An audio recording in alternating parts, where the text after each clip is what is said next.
Welcome to the People Leader Accelerator podcast. I'm executive coach Jess Yuen, joined by my co-host, the co-founder and managing partner of People Leader Accelerator, Andrew Bartlow. On this show, we dive deep with business and HR leaders to uncover what really works when it comes to building high-performing organizations, navigating leadership challenges, and making better management decisions. Whether you're the first people leader at a startup or a seasoned executive at a company with scale, you'll find practical insights you can apply right away. For show notes and free bonus resources, visit peopleleaderaccelerator.com/podcast. And if you're looking for hands-on support from developing your leaders to creating a high-performance culture to hiring the right people, visit us at peopleleaderaccelerator.com. We'd love to help. Let's get into today's episode.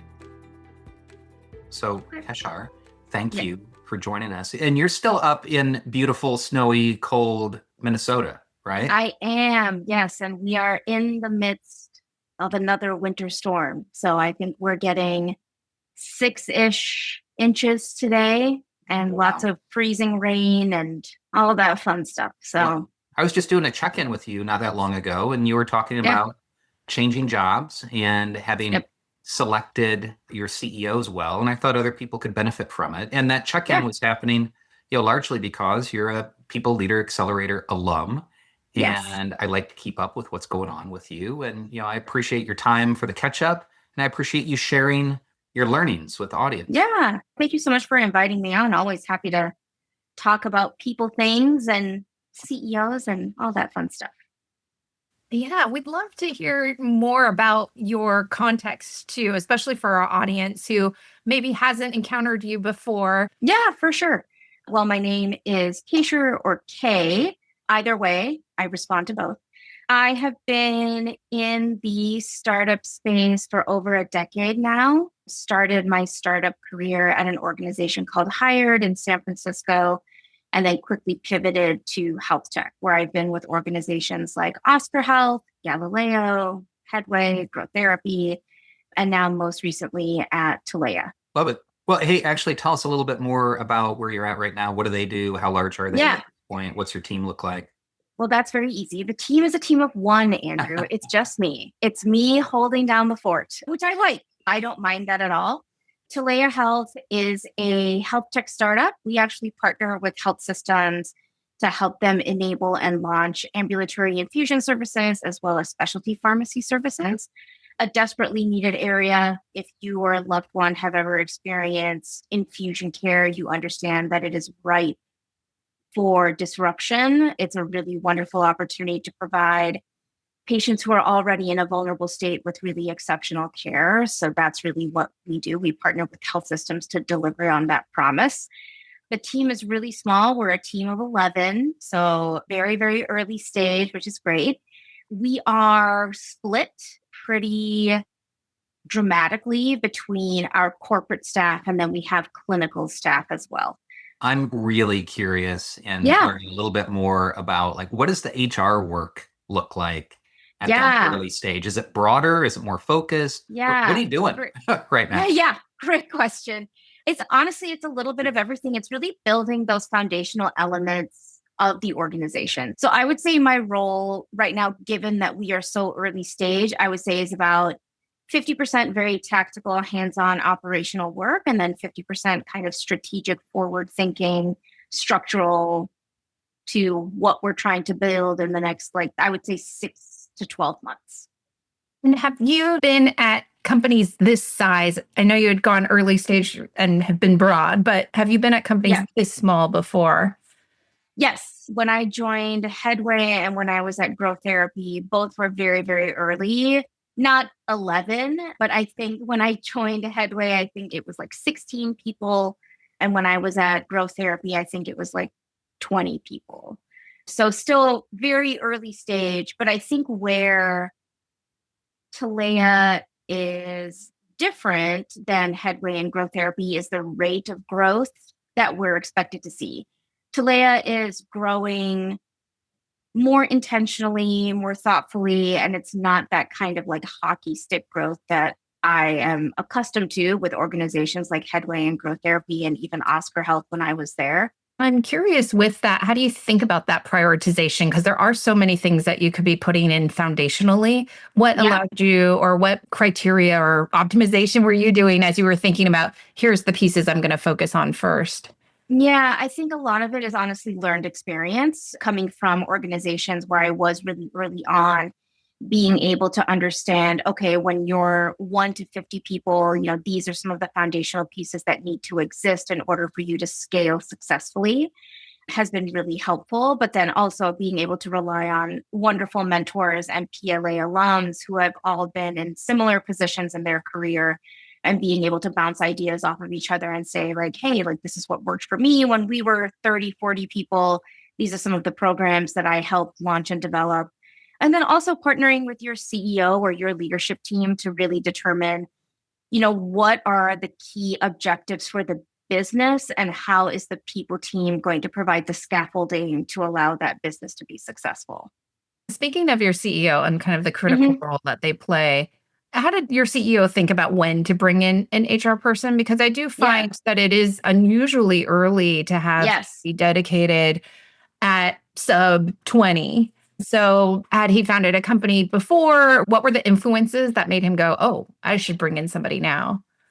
Yeah. I think what I think realized was when you scale your talent function, the people team also kind of scales in conjunction. It's very hard to isolate one and not the other. So as we're growing the talent side, I'm hiring people, we're starting to think about forecasting and headcount and things like that.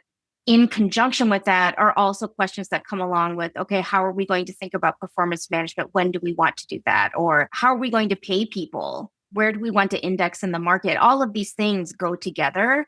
So as he was starting to build out the talent acquisition arm, he started to realize like, hey, there are going to be people programs that tie into all of this work really, really rigorously. So we should start bringing in a people leader to help develop this now versus what I think happens is you bring in a people leader when it's way too late. So you bring in a people leader when you're already 100 people or 150 people, and you've got all of these bits and pieces that are living in different departments. It's all disparate. It's like the Wild West. People are just kind of doing whatever they want.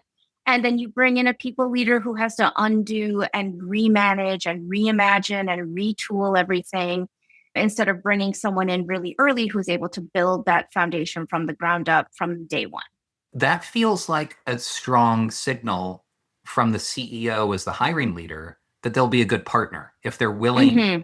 to invest early in that broader leader to do more than the executional talent acquisition work.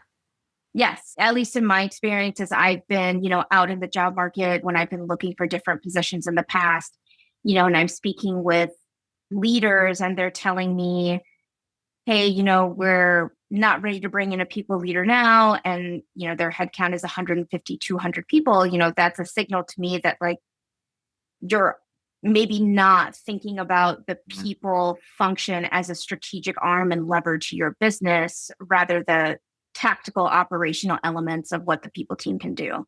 So I think when you have a leader who's excited to bring in the people function early and understands and sees the expertise and value that you bring, that's a great signal that you're not only going to have a great partner, but you're also going to have a seat at the table and longevity at that organization as well. I'd love to dissect this a little bit more. What are the right variables to think about around when is it the right time to bring in this broader people leader? There's probably a critical mass. Mm-hmm. There's probably something about growth rate. If you're hiring 2 people a year, you're not going to get there really fast. What are the other criteria to think about in terms of judging when the right time to bring your first true people leader in would be? Yeah, that's a good question. So I think some of the variables that you just spoke about are very true. I think you also want to think about the future state of your organization and when you're going to take the time to get there. I think there are cultural levers that you want to start pulling on as well when you're thinking about, as you're growing an organization to whatever headcount you foresee in the next 6 to 12 months. what are some of the cultural implications of doing that and thinking about the type of organization you want to build. And then thinking about your retention strategy for your current employees. If you have a strong culture and you have a great organization, which we all think that we do, how do you want to retain those employees and keep those people in the seat, especially as the market changes, evolves, becomes more competitive? These are really where those people programs can step in and be a real advantage to an organization, even in the early days when you're typically cost constrained. You don't have as many bells and whistles as some of the bigger organizations out there. Having really thoughtful, strategic people programs can give you a competitive advantage. I like that. Let me play that back and tell me if I've got it right. There's an element of critical mass, and that can happen pretty early, like you're sub 20 right now. There's an element of growth rate. And then there's something about the expectation of the role. Like, what do we aspire to? It's not just delivering payroll and getting minimal benefits out the door. It's not just butts and seats. It's, an expectation of how we will operate and how we will engage our human resources. If you have more aspiration, more expectation early on, then you might want to invest earlier than somebody else that just is looking for administrative and operational support. I personally, I'm also very biased. I don't really see negatives to bringing a people leader on earlier than you think you need to. Does industry matter in this, or does it at all? Or is it more just these other criteria we've talked about? Yeah, that's a good question. I think it's industry agnostic. I haven't spent as much time in other industries as maybe like other folks with more diverse experience, but I do believe it's industry agnostic. I can't really see how a specific industry would necessarily impact the decision on when to bring in a people leader versus some of the variables that Andrew was just speaking about. Let me share a program that's built just for people like you. Leading people at a fast growth company is one of the hardest jobs out there. That's why we created People Leader Accelerator. It's a 16-week executive program that equips HR leaders with the tools, the frameworks, and the network to succeed. Plus, you'll join a lifetime community of alumni. Applications are open at peopleleaderaccelerator.com. And with that, let's return to today's episode. I could imagine, Jess, me trying to answer the question, might be something around growth rate. If you're in tech, you might grow faster. If you're venture backed, you might grow faster, or even PE backed versus being bootstrapped. And so that's a growth rate. And then the expectations, aspirations might be different for a strong white collar workforce or professional services, or med tech seems obvious, like you'd want to invest more versus a different type of service worker or retail or something like that might be. All right. So, hey, we're giving guidance to investors and CEO founders now as well around when to hire your HR leader. I'd love to turn it back, Keshar, to how do you pick the organization and the leader that you work for? We know there are a lot of people that are considering changing jobs or might be looking for a job. And so a job is kind of the entry point. But then if you have options, and I hope that all of our listeners do have choices about where to work, how do you make a good decision to make sure that there's a great fit with your CEO? Yeah, great question. And, one that's oftentimes very hard to answer, especially during an interview process. We all put our best selves forward, correct? It's very hard sometimes to get a real read of somebody throughout an interview process, but I think it can be done. I think for me, some of the signals are how I'm treated during the interview process. Some of these are table stakes, but, being thoughtful about my time, thinking about how they're putting me through the process. What does the interview process actually look like? Does it make sense for this type of role?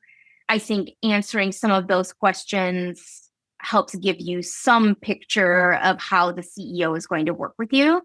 Oftentimes for any type of people leader role, there's going to be some type of assignment, exercise, 90-day plan, something where you're asked to talk about or showcase your experience and expertise. This is a really great opportunity, I think, for you to ask the CEO some really tough questions around, what their expectations are of this person in the first 90 days. What are they going to be looking for? What are some of these key priorities? what are the things that are going to make this hire successful, and then getting a sense of what are the things that they're looking for and where do they land on the spectrum of being really, really tactical and administrative versus strategic and kind of, I think, company enhancing. So thinking about it that way. And then since most of my experience is in startups, but I asked for a call with the venture capital partners and do a call with them. That feels a little scary. That feels a little bit like a power play, Keshar. No, not necessarily. I mean, you're in the seat. You're potentially going to be responsible for what a lot of people could argue is the most important part of the business, which is the people. I think it's well within your rights to get a sense of the culture of the leadership team and the CEO in order to make the most informed decision possible. I've never had an organization tell me no. They've always been more than happy to let me speak with the venture capital firm. I think if there's hesitation, that should also be a signal for you as well. I love that though, because oftentimes the VC partner is also the board member, right? Yes. And so that is someone Yes. you're continually having a relationship with. Yes. I'd love to hear what types of things you talk about on that call. So you get on the call and what are your, a handful of topics that you want to make sure you definitely cover in that conversation with the VC? Yeah. I always ask about the culture of the leadership team as a whole. How do the board meetings go? If you're not part of those board meetings, like what does that relationship look like? How do they interact? What are some of the things that they disagree on? How do they work together? Things like that, specifically about the leadership team. And then for the CEO themselves, I ask questions about leadership style. If this is a backfill, what happened with the last person? What are some of the reasons that this position is open? If it's a new position, what are their expectations of this position as someone steps into it? And then from the board member's position, how are they going to define success for this role? So I think getting that lens from someone who works very, very closely with the CEO is so incredibly helpful, especially when you start doing deeper questions into leadership style, management style, how they partner with other executives, things like that. You get to paint a really good picture of who they are as a leader. I want to jump in with a question, Keshar. Did you do that the first time that you joined a startup, or did you learn that was the way to go? I'm trying to put ourselves in the shoes of our audience that might be in the first top job of their career. For sure. And might be anxious about requesting that. I'm wondering, what prompted you to make the leap to make that ask? Yeah, that's a really good point. It's definitely not something that I did in the early parts of my career. I think the reason I started doing it was actually volunteered to me at one point in my career. When I was getting ready to join an organization, the CEO said, "We'd love for you to speak with a board member, our venture capital partner. Can you speak with them?" And volunteered this information and said, "I want you to get a better picture of who I am." And so that was given to me when I was least expecting it. And now it's something that I do in every interview process, because having that conversation with that board member led me to one of the best leaders I've ever worked for. And I had such a clear picture of that stepping into the role. It made our relationship so successful that it's something I won't forego now. Yeah, I love that too, as you use it as a chance to explore the dynamics of the interactions between the leadership and the board, and understanding also the historical context of that role. Yes. I think that's so powerful. And then the clear goals. I think, what are the expectations? And sometimes people say, I don't know. And actually, that's really helpful too, of how much do they know and where they don't. And then you get a much better understanding as a leader of what you're stepping into and where is their leeway. I'm curious, do you also ask about the business model, and what types of things do you explore on that front? Yeah, I typically do that pretty early on in the process. I feel lucky that I have a pretty solid baseline understanding of the health tech space, especially just given my past experience. And then also like through my education and some other things that I feel like I have a deeper sense of understanding. But I do that pretty early on in the interview process, like typically in the first call with the CEO, ask about the business model. Also, what is the goal of the organization? What is the end state? Are you looking to get acquired? Are you looking to go public? How are you going to get there?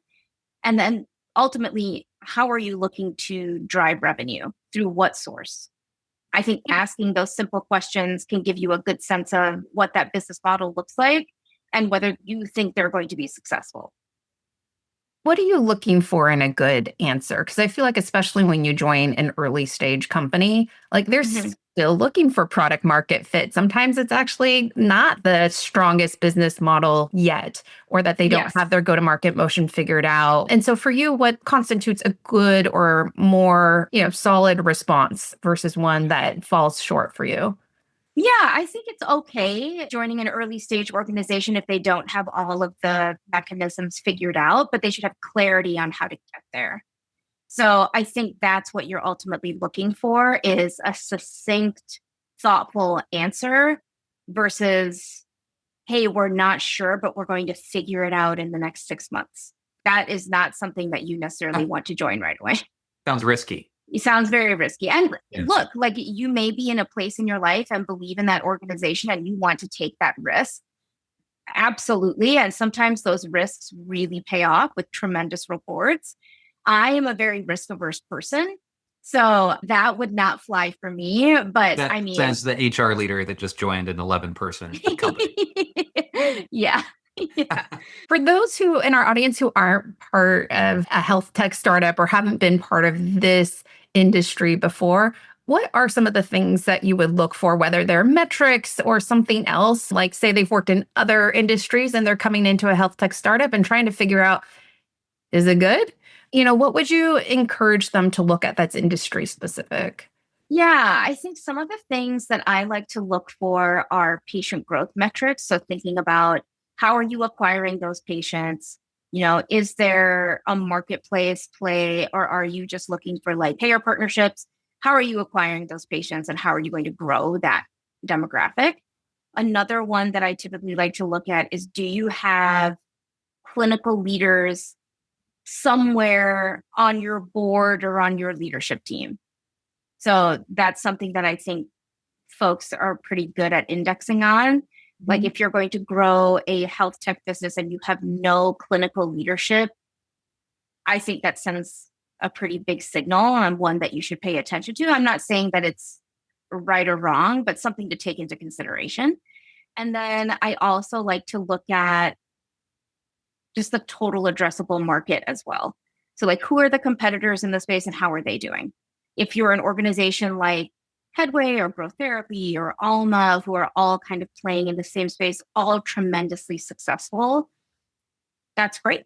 Then you've got a wonderful organization that you can join that has a really large addressable market. You can feel confident that they're going to be able to be successful if a lot of factors go correctly. But you want to pay attention to who the other competitors are and what their exits were, or how they're looking in the next 6 to 12 months. Keshar, it's so clear that you have, firm foundations in understanding the business, just based off of some of the high level questions that you talked about asking the CEO and TAM, total addressable market, and understanding competitors. You mentioned a few minutes ago that you built your understanding of the business through experience and through a variety of roles. And you didn't share the specifics of like how you ramped up your knowledge of the business. And that could be really great to share with our audience. Like, what was that work to grow your understanding of the business? Honestly, working with really amazing mentors has been incredibly helpful. Reaching out to clinical experts in that field and just having conversations, I think has been really helpful. Like inside your organization, or you found them on LinkedIn, or what? Both. When I was joining Headway, I reached out to therapists. I reached out to my own therapist that I see and said, hey, I'm thinking about joining this company. This is what they do. Does that make sense to you? And having a conversation with someone that they're actually trying to acquire and would actually use the product is really helpful. And then also going through programs like PLA, which are industry agnostic, but still build the foundations in terms of how to learn about a new industry so well that you're able to take those learnings and apply it to a new industry and be able to ramp up pretty quickly. So replaying what I'm hearing is talk to customers directly. Like, don't be shy about talking to customers. Try to understand the business, not just from asking questions of the CEO and CFO during the interview process, but actually try to understand how it works. And is this a model that works? And how do they make money? And then, stop me if I'm putting words in your mouth, like understanding how you can contribute to the company's goals. How will people programs and people management impact what they're trying to do? Thanks for breaking that down for us.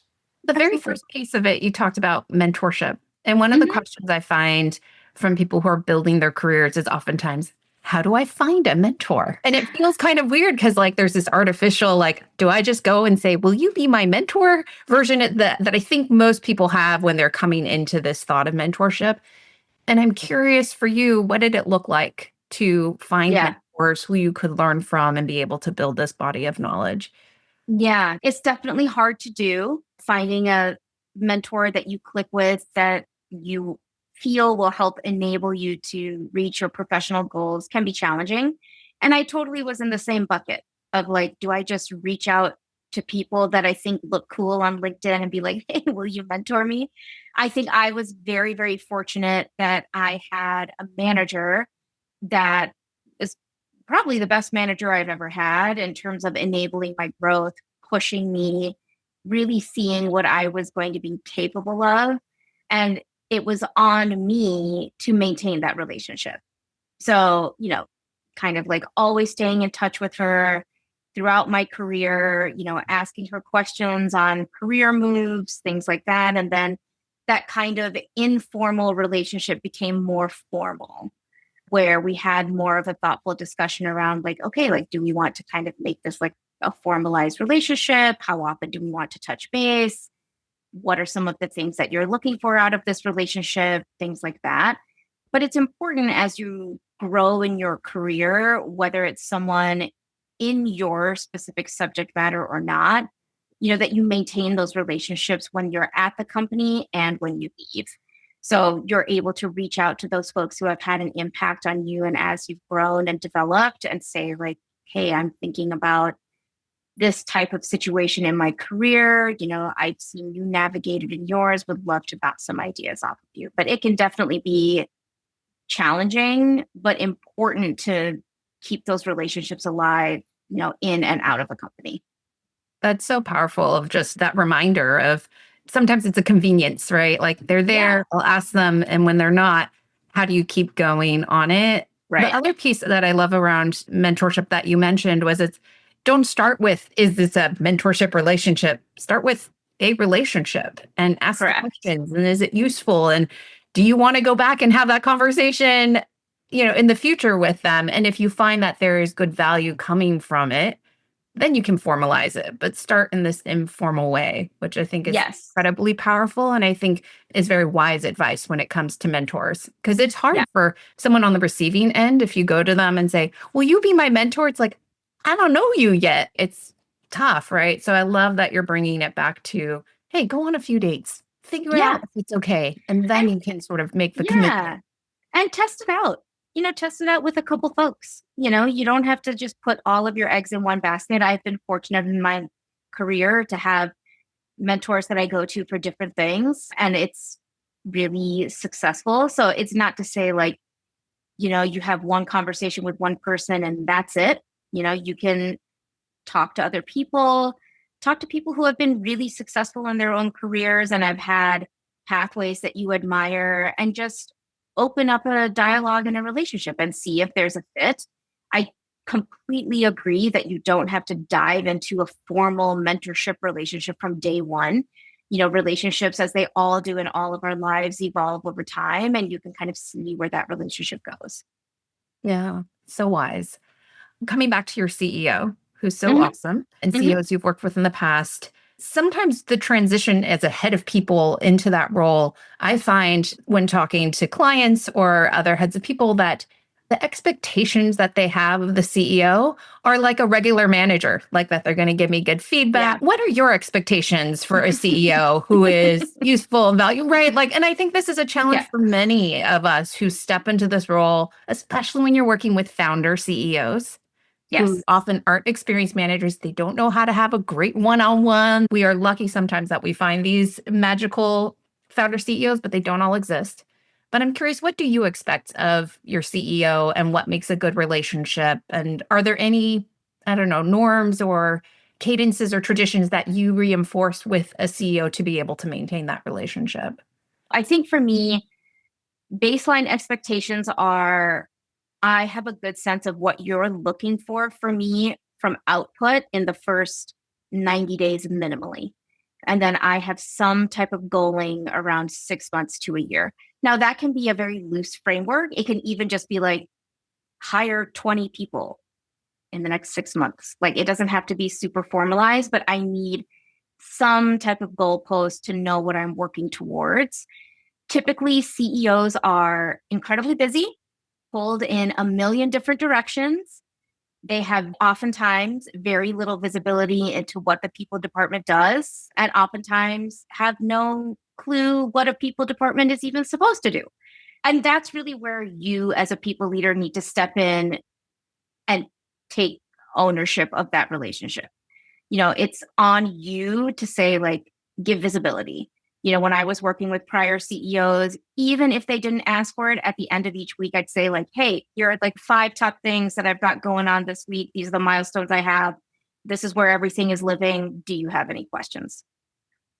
And just leave it at that. Always providing visibility. So there's no question mark of like, hey, I have no idea what Keshar is doing this week. And I have no clue what she's doing at all times. Always providing that visibility, I think, is incredibly helpful. I think having some type of recurring one-on-one. I know it's probably impossible for most heads of people and CEOs to find a weekly cadence just because everyone is extremely busy. I would say bi-weekly at a minimum, having some type of regular touch point where you can talk about what's going on in the business, what's happening in the next few months, things that you should be aware of. Are there any executive departures that we need to keep an eye on? Things like that, big things that you maybe don't have as much visibility into that your CEO does. So you can just be on the same page.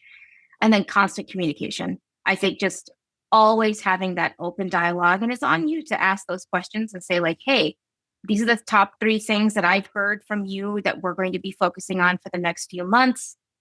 Is this right? Is this the direction I should be running in? Yes, no, and then go. So like, those are like the big 3 things that I always have for expectations out of my CEO. And that constant communication element in particular, is that like, just trying to imagine this for people wanting to enact this, is this like Slack or text? Yeah. Where you're just Mine is Slack, a quick Slack message saying like, hey, we talked about this in our one-on-one. These are the top 3 things we're going to be focusing on. This is what I'm going to be working on. Does this make sense to you? Yes, no. And I think the more succinct and direct your dialogue can be, the easier it is for your CEO to respond to it instead of sending like paragraphs of text and like thinking about how you're verbalizing it. I have always found just like quick, direct communication to the point, easy for them to understand and respond to. Advice for our listeners that's bubbling up from this discussion. Be proactive. Yes. Proactively share. Proactively seek alignment and confirmation. Don't ask what to work on. What do you want me to do? Don't ask for little tactical decisions if you don't really need it. Share out, here's what I'm doing. Here's what I'm planning to work on next. Like being a leader means leading, not being led. That's not a binary, like totally right, totally wrong. Like, of course, if your leader, your CEO is trying to take you someplace, get aligned quickly, but don't expect as much direction when you're leading the function as if you're a middle individual contributor in a much larger org. Yes. And the first time you make that shift feels scary. When you go from hey, I had someone, consistently telling me what to do to like, I'm telling myself what to do now. And I just have to kind of trust myself. It can be really scary. And it was scary for me the first time I did it too. But you have to trust and rely on your experience, trust your expertise, have your faith that you know what you're doing. You got the job because you know what you're doing. They trust you. And you have to just like do it afraid. Powerful. Do it afraid. Yes. I'd love to pull a thread on being a team of one. Yeah. And how do you think about how to get leverage in your time? How do you think about prioritization? Sometimes with teams of one, it's like, I don't need to write it down because I'm only telling myself. And so, like, when do you lean on documentation and transparency and those things? And when is it just kind of like, it's okay, it's just me? If I add more team members, it's different. But right now, it's just me. Yeah. I think future thinking, it's not always going to be just you. So when it comes to documentation, just document everything. Especially when you are a team of one and you're early, you inherit so much foundational knowledge about the organization and how it works that it can be so painful when someone new joins and they're like, well, I'm trying to do this thing. And you're like, oh, yeah, well, you have to talk to these three people and you have to do it this way. And you just know because you've been doing it that way for the past however long. But documenting these things, documenting the processes, streamlining them as much as you possibly can to give yourself the leverage when it comes so you're not reteaching someone 50 different ways to accomplish the same task. So, yes, document everything. Document how things are done, document the ways of working, document relate like how you like to partner together with your CEO, if that's going to be a relationship that this person is going to have. All of those things I think are incredibly important. And then I think thinking about how you want to work together with the person who's going to be giving you support is really important. So like as you start to think about what are some of the tasks that I do in my day, which ones are going to be giving the most leverage to my leadership team, which ones are not, starting to think about like, okay, can I potentially outsource some of these low leverage or low value tasks to someone like maybe more tactical, more operational, who can sit on my team and execute, giving you the freedom to kind of be more strategic and thoughtful and future planning. And are there favorite tools that you have right now that you're using, whether it's part of the HR tech stack or just general productivity tools that you find particularly helpful? I use Slack to the nth degree. I use Slack and as much of its functionality as I possibly can. That's what works for me, Slack and Asana. Awesome. I love the automated reminders. That's clutch, especially for like a team weekly update type of thing. You can just have it auto send every week. That's amazing. I use that all the time when I was in house. That's a good tip. I'm writing that one down. Yeah, but hey, it's time, and time is headcount. And headcount is a lot of cost. So these productivity tools and devices are really, really valuable. Yes. There are a few questions that we like to ask all of our guests, and would love to get your responses to our accelerator round question. Okay. We'll try to keep these bite-sized for the listeners and really practical, actionable. So first, learning. We in HR and we in the People Leader Accelerator community really love high leverage learning. If you could recommend only one or two resources that our listeners might benefit from, what do you suggest? HR Heretics, I think, is great. It's a great podcast. It's a really nice combination of entertainment and learning. I would highly recommend that podcast. And if anyone is looking to break into the health tech industry, The Bitter Pill is a book that is about our healthcare industry and how broken it is. It was actually one of our mandatory readings at Headway before you joined, was to read that book.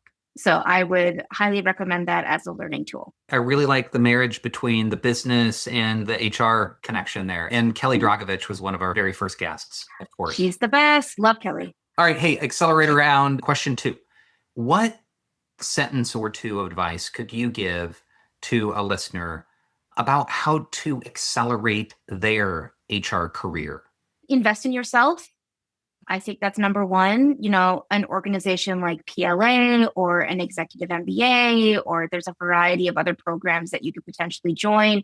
Invest in yourself, bolster up that foundation, get those foundational elements under your belt in terms of learning. I think that's a great way to do it. Going through an accelerator program has been a wonderful experience for me. Number two, trust in yourself. Take the chance. Even if you think that the job is a little too big for you and you're not sure, just go for it. You don't know what you're capable of until you try. Love it. Last of our accelerator questions. How can our listeners connect with you? Yes, please feel free to reach out to me on LinkedIn. I check all my messages all the time. They will not go unanswered. I think I'm the only Keshar Sheridan on LinkedIn, so it should be easy to find. But yes, please reach out to me on LinkedIn if anyone needs advice or help or just wants to connect. I'm happy to do so. Keshar, thank you so much. And we really appreciate your time and your insights that you've come to share with us today. Of course. Thank you so much for having me. It's been a pleasure. Thanks for joining us on today's episode of People Leader Accelerator Podcast, where we talk with business and HR leaders about what makes great leadership and great work. We hope you walked away with at least one game-changing insight for you and your team. You can find show notes and free bonus resources at peopleleaderaccelerator.com/podcast. If today's conversation sparked something for you, hit subscribe, leave a quick review, and share this episode with that one colleague who really needs to hear it. You know who I'm talking about. And if you're currently navigating the tricky waters of hiring top talent, developing leaders who actually lead, or building a culture that fuels growth, let's talk. You can find us at peopleleaderaccelerator.com. We're here to help you and your team not just survive, but truly thrive. I'm Jess Yuen, and on behalf of my co-host, Andrew Bartlow, thanks for investing your valuable time with us. Be sure to hit that subscribe button so you don't miss a single episode. Until next time, keep learning and keep leading.